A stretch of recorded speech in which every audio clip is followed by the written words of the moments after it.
Happy Valentine's Day to all the people out there, and happy Sunday. God bless America, right?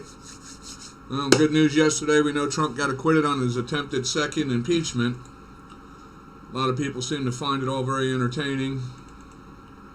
I find it scary, to be honest with you all, but what we're going to be doing today is picking up on part 2 of history, the lead up to America, and what the state of the world was in the time, and why the founding fathers in that time decided to rise up and declare their independence. In trying to understand what was taking place, what needs to be done is we need to take a look at the state of the world and consider that at the time. And I think this is important because, you know, in America today, in this now time, we have such a divisive nature in relation to that. Like, look at today, right? We're divided by race, color, skin color, nationality, immigration between legal and non-legal immigrants, Democrat, Republican, you name it. All these things that divide us are mostly intentionally done by that of world leaders and governments around us. And what we have to understand is right up on the approach to America, you know, there's importance to understand in the history, and I know, like, I didn't pay too much attention, like, at school when I was younger, but later in high school I understood that they taught about history, and they focused on a lot of things through, like, the 14th, 15th, 16th, 17th century, and a lot of it, in my opinion, was could be wrapped up a lot quicker without having to go into such detail. But I find that a lot of people, as far as with teaching history, like to have a lot of confounding issues so they can lead the narrative to what they want people to believe, rather than focusing on the facts of the broad spectrum of everything. And we're just going to go through that quickly in a sense of covering that same time period to events that took place that are kind of important to understand because they reflect on the world around us and why America became to be what it is and how we became to be who we are. And that would go to, like, you know, during a time of when we talk about, like, you know, 600 AD era is where we get the Islamic Muslim rise. Now, this is an important thing to understand because the totalitarian rise of Islam was the thing that the world was trying to establish. The world with Christianity, which was founded 2,000 years ago, 600 years before Islam emerged, was setting off a thing hard for the kings of the world at the time under the royal monarchies to be able to pursue their pursuit of world domination and control under that of, like, a totalitarian regime, because Christianity was more of like an in-line principles and values to that of the laws of nature and nature's God, like America was founded upon. And this didn't work out good for totalitarian supreme rulers or demigods. So, you know, they wanted something more barbaric and more able to pursue that of world domination, and that's what Islam is. Islam was an ideology of a fake religion created for the purpose of enslaving people for the pursuit of world domination and control. And the wars of Islam since its founding reflect that. As you can see, here's a list of wars that come through the years of the founding of Islam up to the current day, and pretty much since the founding of Islam to the current day, there is not a war in history that doesn't involve the Islamic Muslims. They have been the primary instigator in their pursuit of world domination since they've been founded. Not totally the primary, because there's been others like the Mangos and Genghis Khan and what have you, and even later the Greeks and the Babylon. But most of the wars were in defensive of the totalitarian regimes, like with Greece. Greece was attempting to try and be a nation of its own independence as well. They were one of the foundings of that of the ideology of a republic. We see the wars that took place on a lead up to America that was going on in the world around us with Genghis Khan, who literally waged war on the entire world, attacking all of that of supreme and superior rulers, of totalitarians or republics. He didn't really care. He just wanted to shake up the world. His most famous saying was that God would not have sent the punishment like him upon humanity had humanity not sinned so greatly. So that's not verbatim. That's just just to the principles of what he was saying. We had also the Christian Crusades, as long like with Greece with the Babylonians, was not a war instigated by the Christians, but in defense of the Muslim attacking them. And this has been the case on it. We had the Magna Carta, which rose up during those times, which was the first declaration of like a constitution or an order of law and reflective of that of natural rights of man that was made with the kings of the monarchies in that time, with England. The Magna Carta is a very important thing because it's the foundational basis of what led to our Declaration of Independence and our United States Constitution. So it would be good to, but we also, and then too, we have what's going on as well. You look at what Islam, then you have also the attempted totalitarianism of that of Christianity by Spain and as well as the kings of Great Britain. As I mentioned earlier in our first video in reflecting on world history at the time, you had the kings too trying to figure out how to use Christianity as a totalitarianism and to be able to control and enslave the people. And they were able to do it with orders of establishments of religion under the principles of the teaching of Jesus Christ. But it kind of failed as the teachings of Jesus Christ, because as people would learn of the true teachings of Jesus, they would realize, the orders and the desires and wanting of that of the monarchies of the kings were not in line to that of true Christian values. And eventually this led to the downfall of the monarchies of kings and royalty as we progress in time in the founding of America, of which we'll continue on and explain. But the things of what are important is, like I say, the events here I have, and I'll include links to this so people can kind of get a brief. This gives a brief of events that took place, from early 1600s on. And then we get to, America's founding things. America was discovered. We mentioned that in the last, that, we had the thing where Columbus came here, and then you had the people starting to come over. If you indulge deeply in history, because a lot of people like to, make pun of issues with, that Columbus was not the first and this, that. Trust me, history does not depict the full of every detail that took place. Upon after Columbus coming here and becoming aware of this, we talk about the Mayflower. But an indulgence in deep history will reflect out of 3 prior ships before the Mayflower arriving here, of which 2 of them were actually, one of them was a ship full of British and Irish slaves that had defected and fled and seized the ship and came to this direction because some of the slaves who were enslaved had knowledge of Columbus discovering this land here, and they knew it was here and they wanted to come here. Another was actually a ship full of slaves heading toward out of China in the Mongol era thing with another slave. It was a slave ship of like Chinese slaves. Most people don't realize that this was going on at the time. African blacks were not the only slaves. And also too, black and white was really, like today we have the inferior complex in America and around the world that's being used to divide us, of this race thing with black and white. Trust me, anyone who studies the truth of world history and the truth of the founding of America understands it was never an issue of black or white. It was an issue of humanity. And because like we see here, the horrible fate of John Cassare, which many now blacks try to deny this, but it's a fact. There's historical facts within the Virginia court cases of when these things took place. This was before the United States of America, while it was still under British rule, but when the continent of America was developing. And this took place with a guy named Anthony Johnson, who was a slave owner out of Virginia. He had 2 of his slaves run away. White slave, one was an indentured servant white slave, and the other was a black slave who he purchased as an African black slave. In short brief, the slaves went before the court because Anthony Johnson wanted them returned. The indentured servant was able to prove by his paperwork that he was indentured and he had a time and then he would have to be released. But Anthony Johnson had presented evidence of facts like a bill of sale that he had purchased a black African as a slave and owned him as his property. The court agreed, and it was the first case to establish the right of legally owning a slave in the new continent developing of the nation of America. It was under Anthony Johnson's case, and Sadly and oddly, Anthony Johnson was a free black man, and he was the man who established the legal right of precedence to own a black African slave in the new developing continent of America. But that was under British rule, not the United States of America. So, and as we move forward, we look at the British reforms and the colonial resistances. These were the things that took place as we approach up to America. And what we, people have to realize, in what I'm trying to get to is the state of the world in the time when we approach America. And this, in brief, is what I'm trying to do, and I'll include links to this so people can consider these things.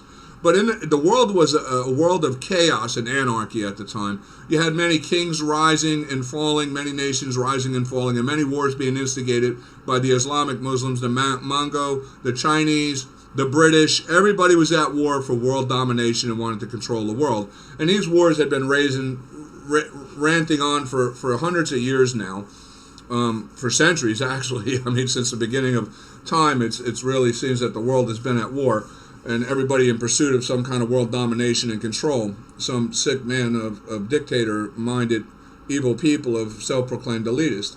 But the state of the world on the approach to America was in that state.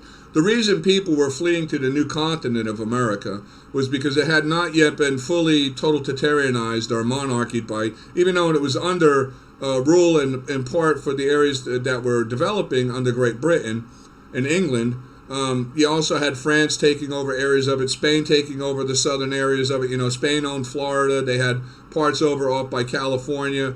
It was Spain who had moved in around toward the west southern hemisphere of the earth, and really when you get back in the 1400s and stuff like that, you get way back in time, they were the ones who infiltrated into the Inca area and literally enslaved the Incas and worked them into extinction. So, we had the Christian Acquisition, which we know where they tried to totalitarianize Christianity and force it upon all people through Spain. And at the same time, you had the Islamic Muslims waging war all around the rest of the world, trying to enforce everybody through threats of terrorism and war in the same way to convert to Islam. It was a battle of religions that was taking place within a 500 span from the time of the founding of America back. And it was actually it was a battle that went on for near 1,100 years between the Muslims and the Christians when we had the Christian Crusades and whatever. And we look at that because, like I say, when you look at the Crusades, these Crusades, they go back to redemption, especially for the 1095 and the rise of Islam around 600 years after Christianity was founded, is where we see the Crusades start to kick off. And the Crusades were in defense. The Muslims were attacking and attempting to overthrow the Christians. The Crusade was a response to defend their kingdoms and their people. So, this is what I'm saying. But also, too, you still, like I said, you had the attempted totalitarianism of the kings of England and what have you, which led to the Magna Carta. And the Magna Carta was a document similar to that of what the Declaration of Independence, the Constitution, would be. It was one of the first drafts of a document that tried to form an agreement between that of the world's leaders and that of the people of common people, wanting some kind of protection of rights and what have you. And like I say, I'll put links to all this. But we get to the approach now of the Declaration of Independence, the forming of America. And I want to touch on why. Because like I say, this I hope will end and give an understanding to that of ending the racial issues and the inferior complex. When I say inferior complex, I just want to share with people, like you, everybody I'm sure by now knows my history of how I really didn't start paying attention or attending school until I was near 13 years old. And most everything I know, everything actually that I do know is self-educated. And history has always been a passion of mine since I was a young child. When we look at, when I was in high school, I can remember I had friends that were in high school. Tony, I had Carlos, another friend. They were black American friends of mine, and they went to school with me in high school. And I can remember in history class when they would be talking about, the times of the founding of America and slavery. And the black kids in the class, the black American kids, they would feel like, you could see, they felt alienated. They felt like they were inferior. They had an inferior complex because of the way it was taught. And if they taught the truth of it, there would have been no inferior complex, because I got news for you. Around the world, and even in America in its founding times, there was more white slaves than there were black slaves. The black African slave trade started in 640 AD when the Muslims invaded North Africa. And the Islamic Muslims are the founders of the black African slave trade. But prior to 640 AD, the majority of all world slaves were white slaves. Slavery was a common practice everywhere in the world, and it was not because of a racial issue. Though Islam is the founders of racism, it was the Prophet Muhammad, which I have a video that's on my YouTube, which I'll share this to YouTube as well. I'll load this up to YouTube as I do with all my others, just so I have multiple platforms with it on, so in case one goes down, there's a place for people to view this on the other. But I have on there, and we'll just touch on it in here, but anyway, the white slavery issue is, like I say, when we look at the Revolutionary War and during the time of why it took place was because, as we know here, where I'm looking here, the British reforms and colonist resistance. People in America, white, black, it didn't matter. There's a lot of immigrants coming from all around the world that were under the suffrage of world totalitarian rulers, dictators, kings, and superior leaders that were just in pursuit of world domination and control. And they were enslaving their populations and using them as armies and to battle out of other kings to try and overthrow and expand their possession of the world in their pursuit for world domination. And people were fleeing from that from all different corners of the world here to the continent of America, because this continent yet hadn't been established in such a way where there was a totalitarian single person here doing what was going on in the world, but enslaving everybody and waging these battles of war, and people just living in a living hell of insanity, because that's what it was in that time, a world of insanity. So when you look at America, the American colonists were separate. America had a lot of people from Spain, France, England, even Africa, people with money. Black Africans came here willingly if they had money and means to be free of the hardship that was going on and to avoid being captured up by the Islamic Muslims and enslaved. So, everybody was trying to flee the world's totalitarian regimes.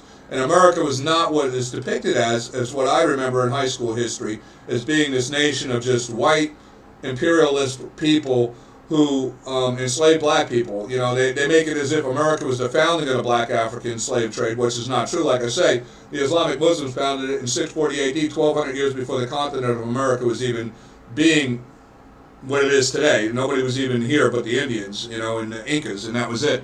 And that's just reality, okay? For near 1,200 years, the black African slave trade was going on through the Islamic Muslims around the world before America existed. So it didn't start here. It was already long established before America even came to be on the face of the earth. And this is what people got to understand. When we get to the point of America as well, white slavery was rampant, and that's why many people would get on a boat, risk their whole entire life to escape England, France, Scotland, Ireland, or any of the other places, like the Islamic Muslims as well, enslaved tens of thousands all the time of white Christian slaves, and they had a white slave trade as well, where they sold the white Christian slaves out of Scotland, England, Ireland, and what have you that they could capture. And, this is just reality. And we're going to look into some of that there. Like I say, you have the white slaves of the Barbary states. I'll include this here. There's a pretty good book that was written about in the times of that time. It gives a very good understanding of the massive white slave trade that was taking place. As well, we have the white slaves of England. This book was a book that actually stems into a lot of history of Queen Isabella, which doesn't make sense. In some ways she looks humane. In other ways she's just as barbaric as the rest of the world. But there's one, I'm trying to find the evidence of it. I remember reading when I was younger, was a letter that we had in the Federal Archive somewhere, which I'm having a hard time locating that box through the online archives. But it was a box that talked about when the purchase of Spain was happening, whatever, and it also included things with letters about what she was upset about with England, in reference to the white slaves of the Scottish people and the Irish people, that they were working men, women, and children in these copper and brass mines. And how she reflected in a letter about the stench of death you could smell coming up from the mines, because the kings of Great Britain at the time had such little value for the slaves, or the men, women, and children, that if they died down in the mine, because they literally worked them to death, no different than what the Spaniards did to the Inca in working them to death and actually into extinction. And they had no compassion for these people. They died in the mines. They told them just dig a hole and bury it. But so many slaves were literally being worked to death that if anywhere within an area you came upon the mines, it didn't, it smelled of death so bad that it would make you vomit. That's what it, the history was at the time. And mind you, these were white slaves. They weren't black slaves. The inhumanity of black slaves in America and as well as white slaves over and around the world and even in America, because a lot of those, there's rumor that you hear these things about, blacks say, oh, we built Washington, oh, we built America. Look, all slaves built America. And there was white and black slaves. It was not just black people, okay? You got to wake up and get real. I understand people like to keep the narrative to that of the thing they want to believe of their agenda. And I know the Democratic motto is that they choose truth over facts, and there's a reason for that. Majority of the truth that is in history is being depicted is lies. And if you look into the facts, you realize they're lies. And if you face the truth that's exposed, the actual truth, you realize that it was not a white and black issue, it was a humanity issue. All people were subject to being slaves. If you didn't have power, you were not of a family of stature, and you didn't have money or ability to buy protection, and somebody wanted to snatch you up and make you a slave, you were going to be a slave. There was nothing you could do about it, no matter what your color was. And the majority of controllers of the slave trade was the Islamic Muslims. And they had been in control of the slave trade for near 1,200 years before America was even developed. And then when we get to the point, like I say, I'll include things to this here so people can read about that. White Slavery, and this is a good book, touched on a lot of the history I'm talking about. And then you had here in America, mind you, on the approach to what led up to the revolution in America, which we're gonna touch on now. We're gonna get into this. The state of the world in the Revolutionary Wars, as I said, the reason the American colonists were willing to attempt to take on Great Britain, this is the thing. It wasn't like one day people decided, you know what, let's go to war with Great Britain and try to proclaim our independence. There was reason for it. And the reason for it is the things I'm speaking about. The colonists recognized the truth that there was, as we have here, we have the British reforms and colonist resistance that was taking place. And it was becoming aware to that of the colonists. So let's mind you, in the colonies at that time, there was many black and white people, and French, and you name it, Irish and Scottish, whatever. There was a mixing pot of people, as we know, that immigrated into the continent of America, and they became the colonists. And these people recognized, they knew from what was going on in Great Britain, England, France, Germany, at the time what it was, and also the Islamic states and that of China and around the world, in Spain, what was going on with the issues of these totalitarian monarchies and rulers and superior self-proclaimed, demigods. And they realized that if they were to come, like if Great Britain was to come to America and recognize the resources here, because the king, like at the time of the founding, we had King George III, when the Declaration of Independence hit out, and he was working, like I say, the Irish and Scottish common slaves to death in the mines. And he was already working the black African slaves that he was purchasing, shipping out to the Tories here that were working the southern farming districts that were developing in the new continent of America. And the colonists recognized the inhumanity of how they were treating the black African slaves, and they knew already the humanity of how they were treating the white slaves back in England and Great Britain. So they feared that should the king now recognize the mineral benefits here of copper, brass, and what have you, eventually he would come here, and they knew. You see, there was a reason that the kings of England and Great Britain didn't want black African slaves over there. There was even a spell where, if you look into the history, the Muslims' primary slave that they had was the black African slave. And they had ample slaves because they controlled all of Africa. They started converting just to tribal leaders and giving them, modern gifts and whatever, and was able to sway them and buy them and extort them like crazy. Because they were just innocent tribal people that were easily manipulated. And the king tribal leaders over there that would be converted to Islam would be protected, and they would literally round up their own people by the thousands and have them sent to the coast to be loaded on ships and shipped out for slave trade. So the Muslims having so much black African slaves, that's what they wanted to promote. But there was a period where, like in Morocco and what have you, because kings of England and other kings around in the areas of what is modern day Russia and whatever, they didn't want to have a chance that you would have interbreeding. Of which, in some senses, the interbreeding with the Muslims did take place in Morocco, where they started breeding Carmel slaves, like dark skinned but light skinned slaves, because they were trying to literally manufacture a slave that would be acceptable for all. But the kings of Great Britain didn't want black African slaves. he preferred the white slaves. They didn't want to take a chance for interbreeding. So even the Muslims even tried to form like a trade with eunuch black slaves, of which was popular in China. They would castrate the male slaves and prevent them from being able to reproduce should they go into a continent that didn't prefer to have mixed races, like with the kings of England. So that was just a horrible inhumanity that took place there. It was just horrible. But also, too, white slaves suffered the same fate because the what you would call the emperors of China didn't want to have a chance of like the white Scottish, Irish, or European white slaves interbreeding with that of the Chinese families and people, so they would actually make eunuchs too of those before they would allow the slaves to be purchased and brought into China. They would make them into eunuchs. They would castrate them. This was just sick inhumanity that took place around the world at the time. The colonists at the time recognized that if King George III was to actually start pushing further like they were seeing around the world happening, and he was to come and actually take a position here as the king, and placing like that of a royal court here, they would eventually start enslaving that of the white commoners in the 13 colonies. And it became clear because during the British Reform and the colonists' resistance that took place from 1763 up to 1766, just in that 3-year period, it was clear to the colonists this was his goal. He was going to eventually start indoctrinating the people with that of British rule and assimilating them to that of being used to being told what to do and controlled, and having the soldiers go in and take quarter in their homes and take possession of their food and take whatever they wanted of them, because they were trying to condition these people to realize you have no say.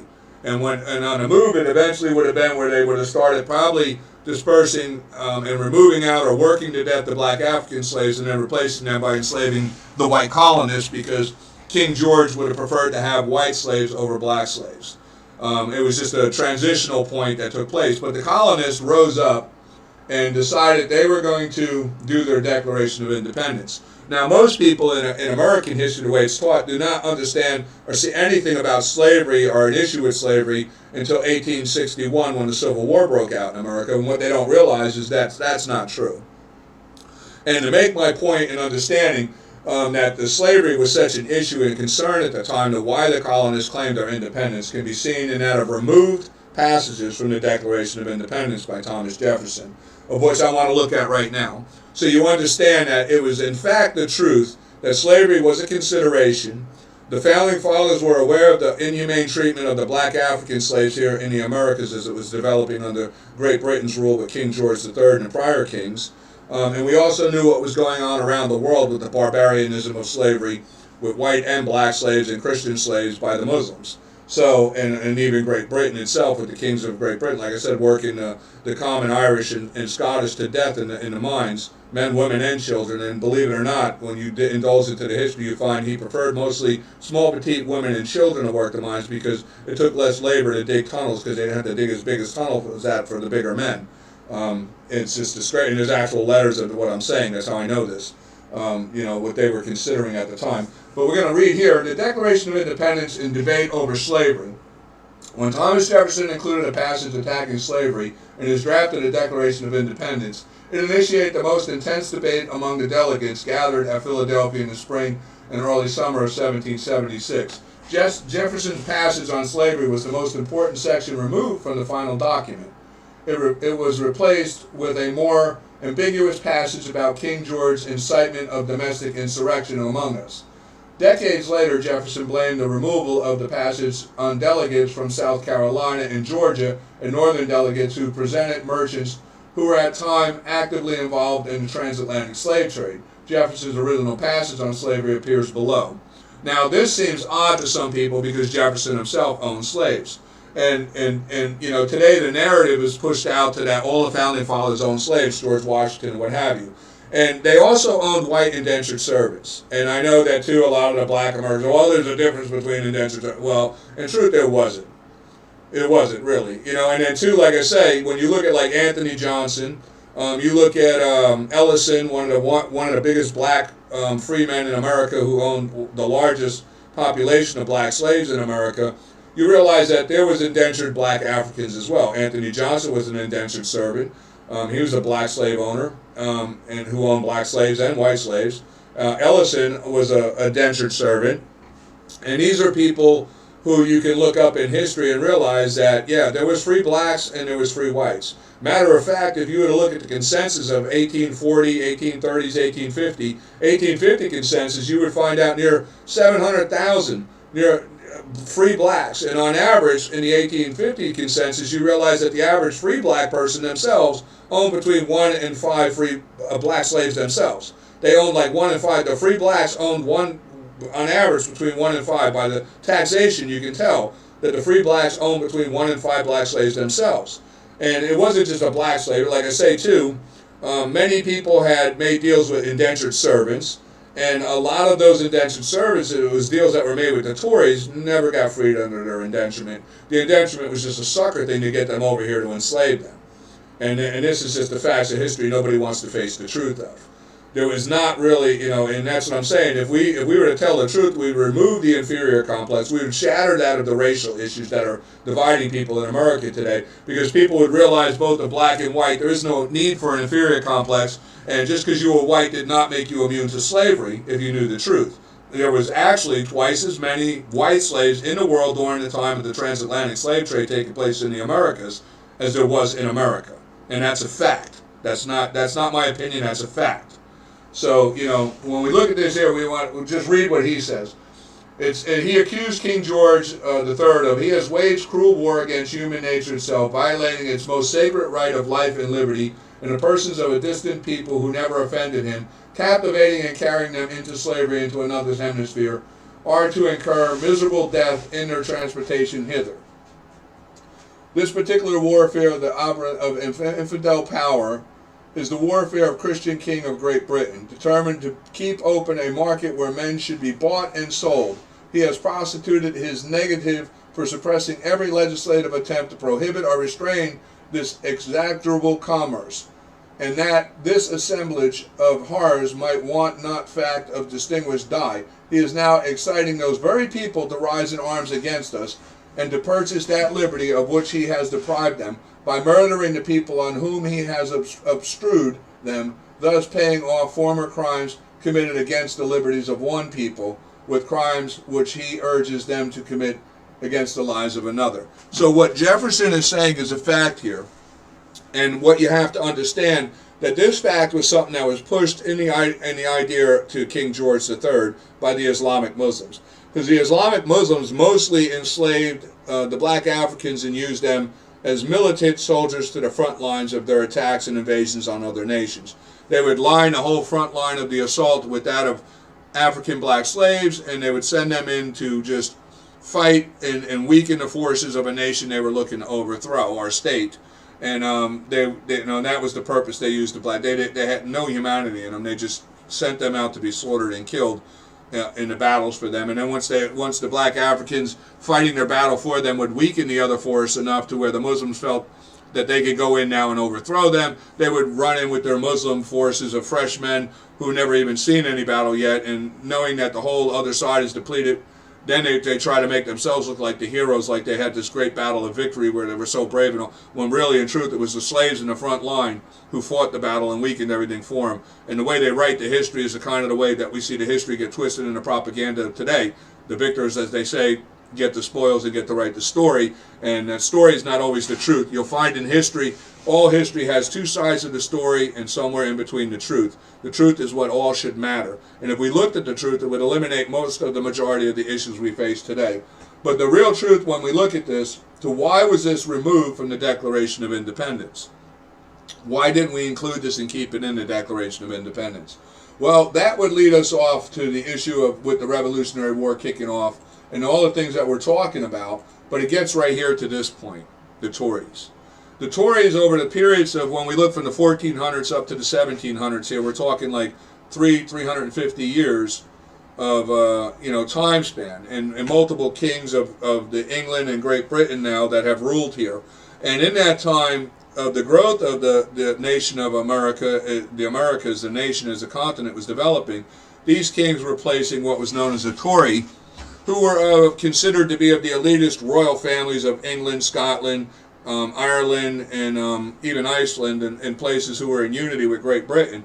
Those are the elitist of the royal families of those people, the self-proclaimed superiorist. And they would become the governors that would govern over the areas in the developing area of America for King George at the time and all the other kings. The Tory as well was about 1/3 of the population of all the people in the Americas at the time. And these were an elitist, snobbish, no-good, self-proclaimed scumbags of humanity who just thought they had royal blood and they were better than everybody and everybody should be in the world to just serve them. They agreed with that totalitarianism of enslaving humanity and world domination. And they were privileged by the king.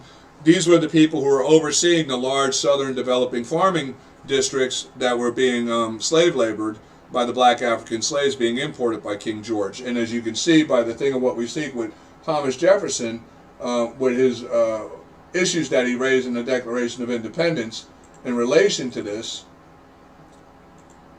on his claims we were just showing in the Declaration of Independence, we see that he had raised that issue because it was true. It was King George who was importing these slaves into the Americas to labor the farming districts. Now, as we get into the Revolutionary War, what happened was that many realized if Jefferson left that in, there was many, like we say, and people don't want to believe this, but in fact there was many free blacks who owned slaves here in America. There was many of Spaniards that owned slaves. There was many of the American Indians themselves. Most people aren't aware of this. Many of the American Indians by this time of the Revolutionary War themselves were involved in the slave trade of black African slaves. They had themselves purchased black African slaves and started to breed them and sell them out to the Tories. Because, you know, this was just the way the world was at the time. And most people don't want to talk about that. The American Indians took a big part in the slave trade of black African slaves, especially being that there was disputes between Queen Isabella of Spain and the kings of England about enslaving the Native Americans, which was considered at times, there's evidence of this, but Queen Isabella kind of rebelled against that out of Spain with the kings of England, and the American Indian was spared being taken into the slave trade. Lucky for them, right? But they became slave traders who traded in the black African slaves, and even purchased out of white Christian slaves who were being imported here as sex slaves for the sick-minded people in that time. Because you know, every society of a rise and fall, and as we know today in this nation today, still we are infested with very sick, perverted-minded people. Obviously, mostly leaning on the left side of the Democrats with the Nerd Party. We see the insanity of the identity issues and what have you going on in our country today, and these things existed very well in the time that we're speaking of. And the Tories and those of the royal monarchies of the world as well indulged in these sick perversions all around the world. It was just the way it was, like I say, inhumanity issue.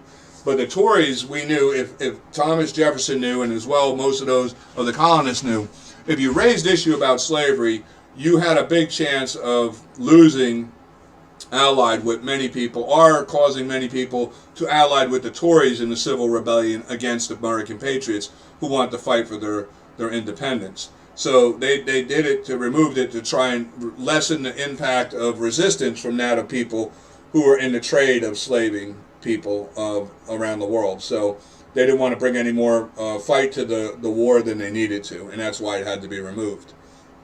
And so they did. Now, in the winning of that's what I'm trying to say. So just this whole video here is to try and give a state of what led up to the American colonists claiming their independence and laying out the groundwork of the truth of the facts of what was in that place. There was a majority of slaves in America at the time were black African slaves. This is true.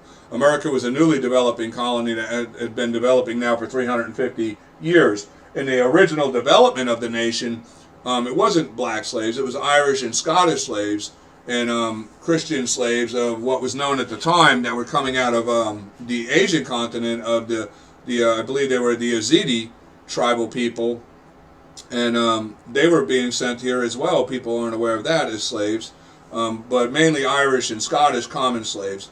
And then they, you know, back at that time, the kings would find all kind of reasons to jail people as criminals or whatever, because under the Magna Carta and such things like that, and things to try and keep peace with the people, And then most people wouldn't know anyway. You would get grabbed up as a slave and put on a ship and sent here. No one would ever see from you again and know what happened to you. And that was with the Irish and the Scottish and even the English, of all the English. That's the way it was going on with the commoners. It wasn't until, like I say, around the 1500s that the black African slaves started being imported in here by the kings of England and Scotland and Ireland, who would purchase them to send over to labor for the Tories, the governors and the governing authorities that they would place over the areas of America as it was developing. Mostly the kings of England's focus was toward the farming districts, that of maybe seeking out for mining, copper, brass, whatever, like they were doing, for commerce and money and power in the world to finance the Great War for pursuit of world domination. And produce and farming became a big resource for money generation for the kings of England and the kings of Great Britain. And that was why the farming tracts, or the farming districts in America became so big, and they needed so many slaves because they kept growing that textile farming district region in the southern areas and then spreading it toward the west in the America as it was developing. And by the time we approach up to the Revolutionary War here, the predominant labor of slave trade in the southern districts controlled by the Tories and the kings of Great Britain were being labored by that of black African slaves imported by the kings of Great Britain.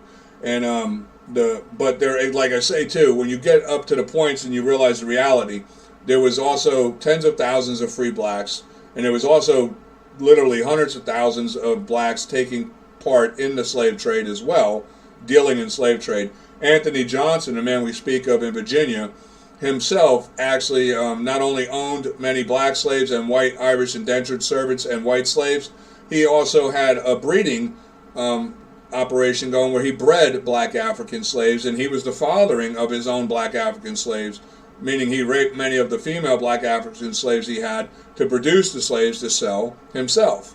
So, this, like I say, this is inhumanity. This is just inhumanity. And the same thing took place in the South with the Tories. They had purchased many white Christian women slaves for sex slaves in the South, and also many men that they would buy the white black. Because the other thing is too that the Islamic Muslims had a weird, because Muhammad had established, the prophet of Islam had established a purchasing value system with slaves, that a white slave was worth twice as much as the black slave. So understand, you could buy 2 black slaves at the cost of 1 white slave. So if you were just looking for slaves for labor, it was more economically wise to buy black slaves because you get twice the labor for your money. Like I say, you go watch my video on the lies of the Nation of Islam. I think I explained in there about the pricing method a lot better. So I'm not trying to get on that with Islam right now. I'm just trying to focus on the establishing of America. But just so you understand that it would cost you twice as much for a white slave than a black slave is what I'm saying. Because the Muslims had that value system. But and that was too why the black slave became the predominant slave for labor, because like I say, you get twice the slave labor for the money if you purchase black African slaves than white slaves. And that's just the way it was in that time. But when we get to the point now of the Revolutionary War, the Americans draft their Declaration of Independence. And, these are the American documents, the Declaration of Independence, the Constitution, the Bill of Rights. And that's the order, too, of which they came about. The Declaration of Independence was one of which, most people aren't aware. I want to bring up here, we'll just go to something here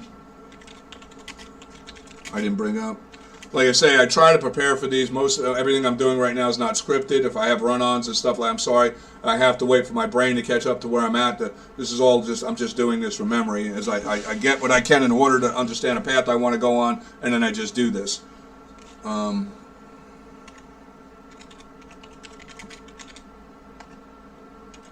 just I want to get something up to further make my point here.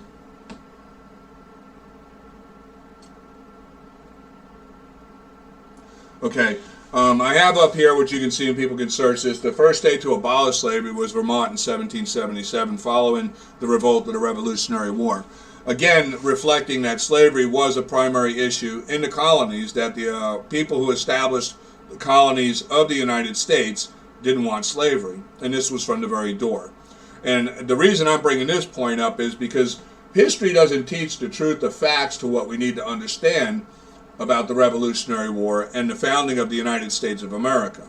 The United States of America, the Constitutional Republic of the United States of America, has nothing to do with black African slavery, and nobody of the United States of America is accountable for black African slavery.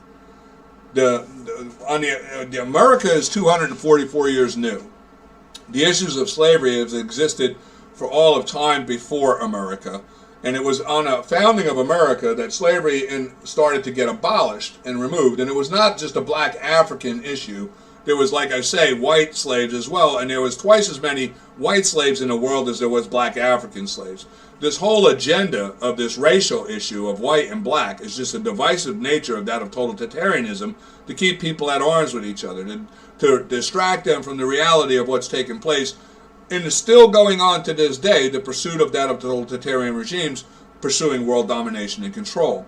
The more they can keep people divided and at arms with each other, the less anybody's paying attention to what they're doing, the better their ability to position to overthrow people while they're fighting with each other. And this is their goal, and this is their method that's been keeping these people long sustained for thousands and thousands of years in their position as the totalitarian world leaders that they've been now for thousands and thousands of years in controlling that of humanity and enslaving humanity. But when we get to the point now of here, so you understand that in the Revolutionary War, we won that war with Great Britain, thank God, right? And Vermont, like I say, was the first state to abolish slavery, and there was a succession of states that would follow that. By the time, just real brief, we're going to get to that point eventually, we're not on it, but even when you get to the point of 1861 where the Civil War breaks out, there was 19 free states and 15 slave states, just so you understand. Now the slave states and the resistance to slavery came from that of the British Tory. The Tories were the king's men, and after the Revolutionary War, the Tories, who were the appointed governors by King George III, had claimed all the big farming plantations that they had in the South as their own property. And with it, they claimed all the slaves as their property. So on the conclusion of the Revolutionary War and the Patriot Americans winning that war, the British Tories of the South, the Loyalists, became the biggest landowners and the biggest slaveholders in the nation, the newly developing nation. The American colonists, after winning the Revolutionary War, had to organize and establish what they were going to do, and they entered into a federation of friendship with all states at the time, to include the states controlled by the Tories. The Tories were more in favor of keeping things under state control, and they were in favor of keeping slavery. They didn't want slavery abolished. They were aware that in the original 13 colony sectors of the Patriot Americans that they were abolishing slavery, and they wanted it abolished, because they seen the inhumanity of it, and they understood that it wasn't just black African slaves, because in the original 13 colonies up around Massachusetts, New Jersey, New York, Connecticut areas, there was many free blacks as well as whites who worked and coexisted in a state of coexistence, of assimilation, where there was no difference between one or the other. Everybody was just seeing each other as humans. There was really, at that time, it's amazing that most people don't recognize that, but in the free areas of these areas up in the northern colonies of the original colonies, there was no issue of racial or anything like that with white and black. It was, people went about their business, and the free blacks and the free whites all worked together and did what they did together, with no real difference. Like one of the things I remember seeing was in that movie 7 Years a Slave. That reflected in part about what it was like in the free states between white and blacks. They were friends with each other. They didn't see any difference, and all was against this inhumanity of slavery that was taking place with the Tories in the South and around the world. They wanted it to end because many of the people immigrating to America were escaping slavery themselves that were white. They were trying to get their family out before the kings of Great Britain snatched their family up and sent them to the copper and brass mines and worked them to death. They knew the horrors of slavery themselves. And today the agenda of this thing is leading to a divisive nature in this nation right now that has us so divided. It's actually a threat to national security and has us again facing the potential of a possible uprise to another civil war. So these things of truth, I hope, can hopefully waken people to realize that in America the goal of the founders was one nation of all, one people of all equal. And these things of the divisive nature of what we have allowed, the twisted facts of the truth of history, to put us in a state of like we are right now is just idiocy that shouldn't be. And if we can overcome those things with the truth, we can unify as that one people, of which there are periods in history as we progress, you're going to see that the unification of that one people, when we put these stupid issues aside, leads to a strong nation that prospers greater than any nation in the world, and which was the foundation of the great blessings God has put upon this republic of this great nation of the United States of America.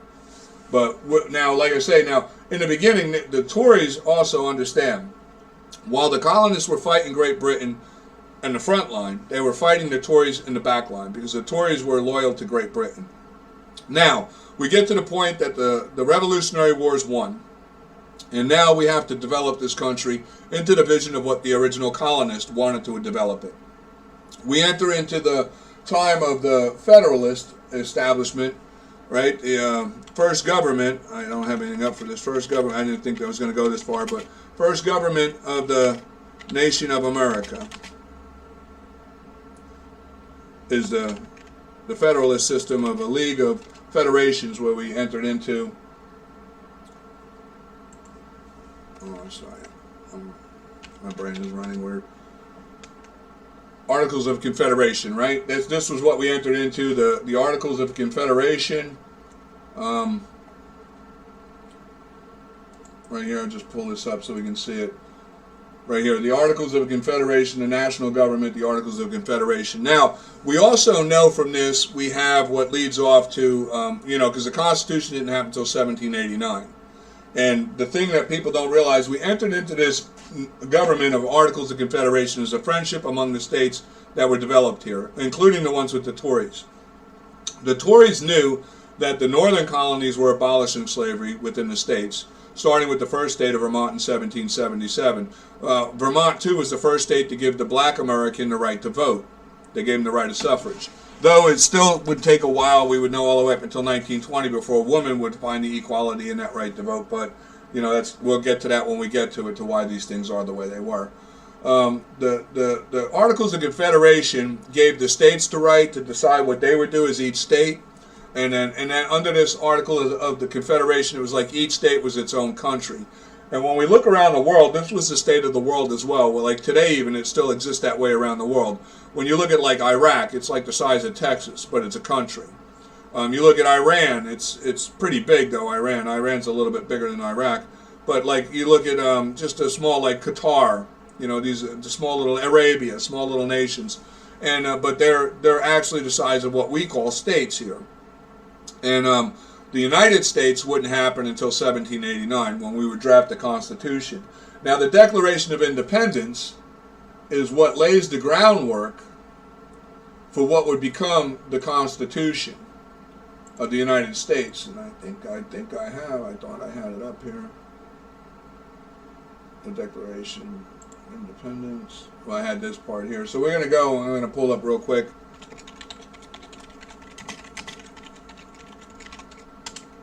When we look at the Declaration of Independence, we see that it gives the groundwork for the consent of a government. But when we have to understand is during the time of the federations, where we had the Articles of Confederations, what took place from the end of the Revolutionary War up to 1789 when we come up with the Constitution? Well, we have what's known as the Federalist Papers. And we get an idea from the Federalist Papers what was taking place. And what was taking place over that 10-year span of time was that the original founders and the founders of our country were debating all world history. They were dissecting and looking at that of all rising and falling of nations and governments that took place throughout all of what they knew in history. And they were considering what would be the best possible form of government that could be designed to ensure that the intent and the goal of what was the true Americans persisted and was able to sustain as a nation that would have a government. And they came up with the idea of a consensual government by the people, as what was stated in the Declaration of Independence. When we look at the Declaration of Independence, it says right here that to secure these rights, governments are instituted among men, deriving their just powers from the consent of the governed. Now, you see what that means is that the people who would be the government entrusted would actually be governed over are the ones who consent to that government. And America would establish the first time in the world, when we look at the Federalist Papers, with John Jay and James Madison and the inputs from Thomas Jefferson and so many of the men at that time who contributed to the Federalist Papers and that long span of study of history, of world history and the rise and falls of nations, we see throughout all the Federalist Papers the in-depth study that was done on world history and the rise and falls of nations and governments. And we understand exactly what, by those papers, what the intent of our founders were and what they hoped to accomplish with establishing the government of America under our Constitution. Understand, the Constitution did not establish America. The Constitution did not give the American people their rights. The American people, who drafted the Constitution, and by the American people's Constitution, gives consent for that government that we now allow to govern for us. This is very important that we understand this. The Federalist Papers, also in the Federalist Paper number 10, John Jay, James Madison make very clear that we are not a democracy, we are a republic. And in that Federalist Paper number 10, James Madison makes very clear, or Hamilton even, makes very clear that the difference between a republic and a democracy. And it's very important that we understand these truths, because today we see and we hear all the time from the news, the talking head idiots on the news, and even that of our politicians, of Republican or both Democrats, our democracy is at threat. Our democracy, look, we're not a democracy, we're a republic. And people need to get this right and get this straight and understand the severe difference of it. Go read the Federalist Paper number 10. That was established during the approach of us coming into America and forming our Constitution. During the time of the Federalist era, where we had the friendship of states, the Tories in the South rebelled greatly in the development of a centralized government. They did not want to see the colonists achieve their goal of this idea of a federal centralized government, and where they would have a national government that had authority and say over that, of rules that would be established by the people for the entire states to be brought together as one nation. Because the Tories understood that with the northern colonies, they wanted to abolish slavery, and they knew that they were controlling the government. The government was being established mostly in the original 13 colony area. And the Tories realized that if they allowed the central government to develop and form, that more than likely they would persist to want to abolish slavery throughout the nation. And this was true. This was the intent of the founders, to do that. So there was civil conflict and war going on between the Tories and the colonist American patriots, all the way up through the whole point of this point getting up to 1789, where we draft the Constitution. The Constitution was ratified by the several states of the colonies in the 13 colony district, was rejected by all the states under the control of the Tories. They totally rejected it. Washington had started to face his fears because the Tories had also tried to develop all kind of fascist and divisive political parties. They tried to incorporate and bring in that of Great Britain. They tried to humiliate the humanity of the patriot Americans by degrading them, by bringing in educated men from Great Britain, and trying to just confound people with that of what they would consider higher educated, because they were superior scumbags who thought they were better than everybody. And they preyed on any weakness that people showed.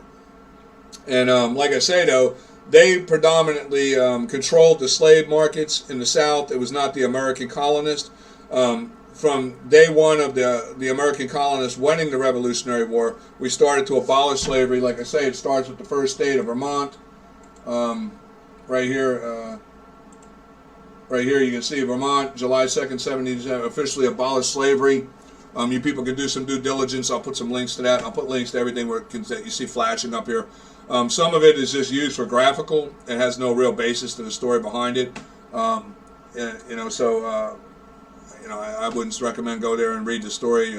If you do, I probably might not know it. I'm just using it as a graphic, just so you're aware of that. But like I say, this part of the history, I wanted to get to the founding of America and the establishment of the Federation of States. And also I'd like to talk about, at that time, understand too, I'll include in here, the untold stories of the Arab slave trade. So people understand that this is, even today, still going on. We have these issues, because I have to bring this up and I'm going to be bringing these things up, like I say, going off base from the time period we're talking about to looking at issues we're facing today, so you can understand the importance of why I'm trying to say that it's important we understand the actual truth of history. so we can get rid of the inferior complexes of things of which today are being used to divide us by race, immigration, color, national origin, ideology of religions, what have you.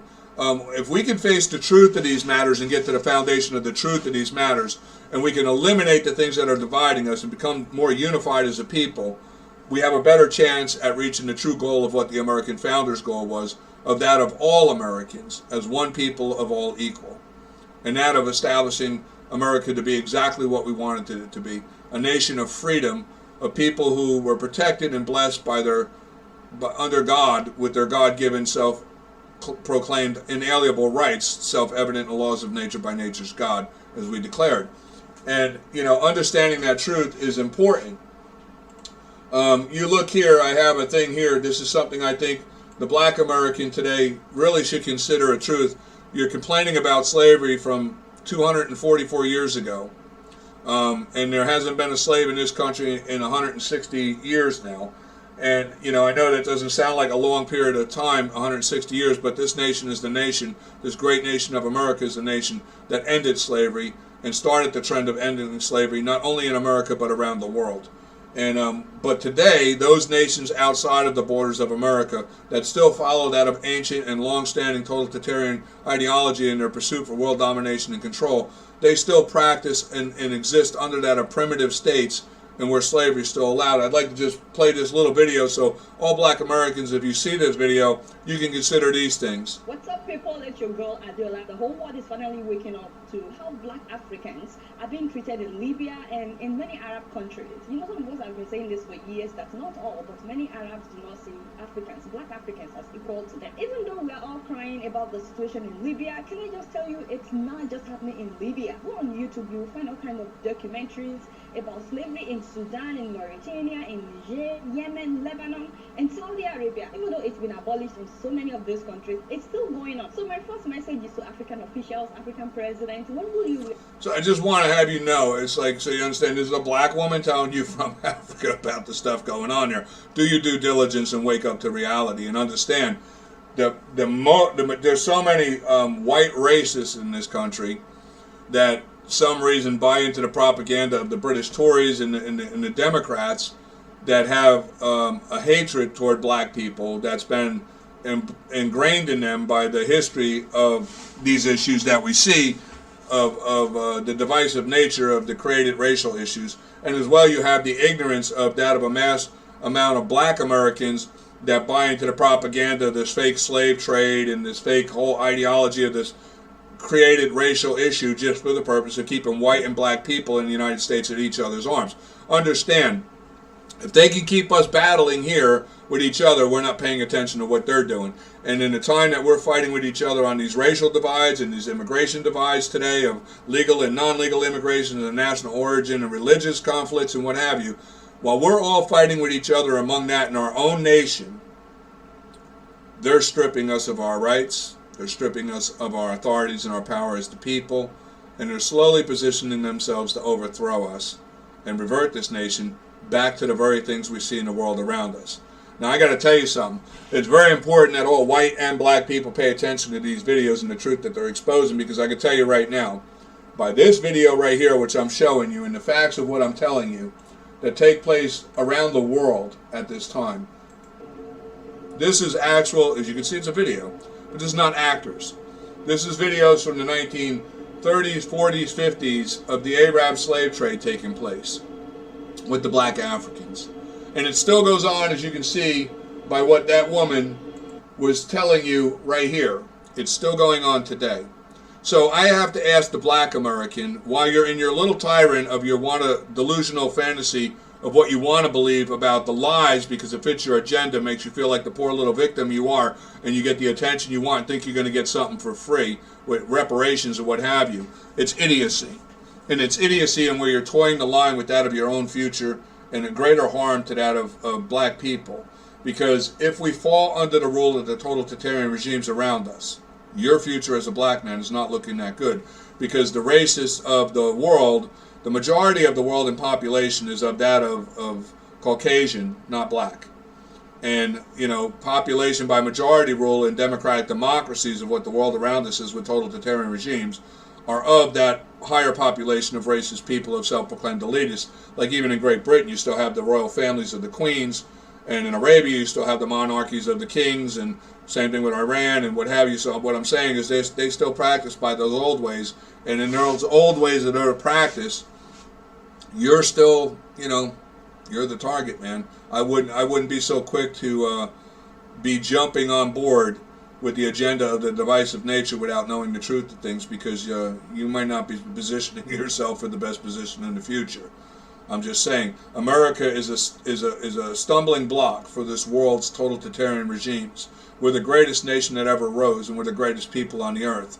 And we're all one people of all equal, of that of true-minded Americans.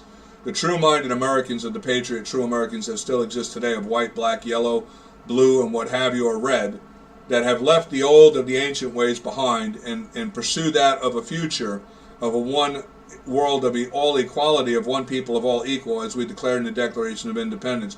We don't go around, though, as Americans, like that of the totalitarian Islamic regimes or that of you know, communist nations, and trying to overthrow nations and then enforce our ideology on them. We are allied with that of accepting people who see our way and want to embrace it, and then we become allies, like we did with Australia, and believe it or not, once Iran, before Iran was overthrown in 1978, and as well like we do with some of the people of the United Kingdom of Great Britain, but not so much the government. The government of Great Britain is like the government of Arabia. We say today they're our allies, but I assure you right now, by the end of all this, we're going to see in the facts the truth of what's proven. These are not our allies. They've always been our enemies.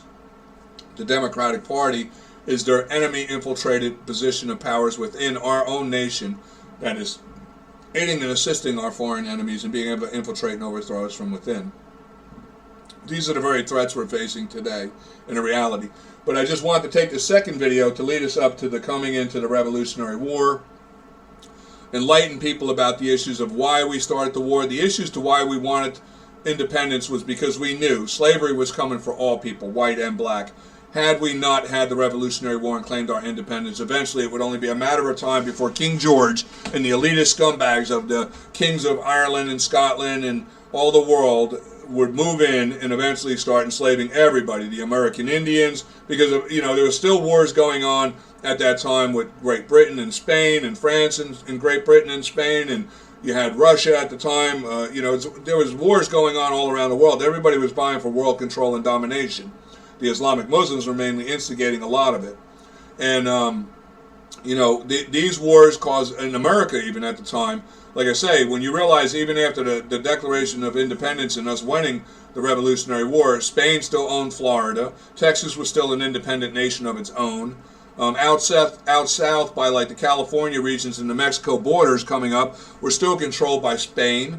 And, you know, you had the French were controlling some of the centralized sections like Louisiana. We had the Louisiana Purchase. We had the purchase from France. Canada was being seized by France and England and what have you. And these areas were all targets to be taken in by that of foreign interests. The only ones who hadn't had a chance to take a foreign interest of holding land here in America would have been the Islamic Muslims and that of the time of the Mangos. Because they just didn't have the forces to match up against France and Great Britain, who were the two largest military forces to be faced at that time.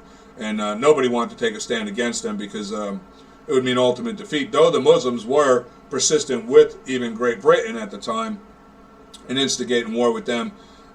Because though they were a great military power, the actual governance under it still exists today in this world. The actual governing authorities of the heads of people who are actually behind all the issues we're facing are freaking cowards. They're worthless, no good, weak, disgusting, inhumane, self-proclaimed elitist cowards is what they are. And if we wake up to the reality of it, we can stomp these people out and make the whole world a lot better place for everybody. But we'll get to that point. For now, I'm going to end this for today, and that's where we're at. I hope this video gave some people some understanding about the issues that are leading up to where we're coming into the founding of America. The next video will pick up from the Revolutionary War, go forward to the development of our United States Constitution. The mistake of forgetting about a Bill of Rights, then we had to do the Bill of Rights. We'll look into the Federalist Letters a little bit to understand the formation of what the goal was of our founders and what our idea of a government in America would be. and what the true principles of that government is in its consented to powers and authority, so we understand our position as the American people and our responsibility as a self-governing people, because we are a nation that was established as a government that was of the people, for the people, and by the people. We the people, the Americans. So thank you all if you watched my video up to this point, and I'll see you on the next video.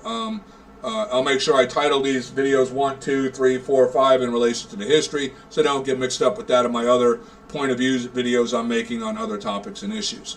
But again, thanks everybody for watching my video. If you watched it to this far, if you have anything you'd like to add to it, comment in the comments below. This video will be downloaded and also uploaded onto YouTube with all the links to everything that I'm using in the video. And like I say, if anybody's got anything to say, add content, or debate about, let's talk about it in the comments box. Have a great Sunday, everybody. Thank you for your time and watching my video, and I'll see you next time.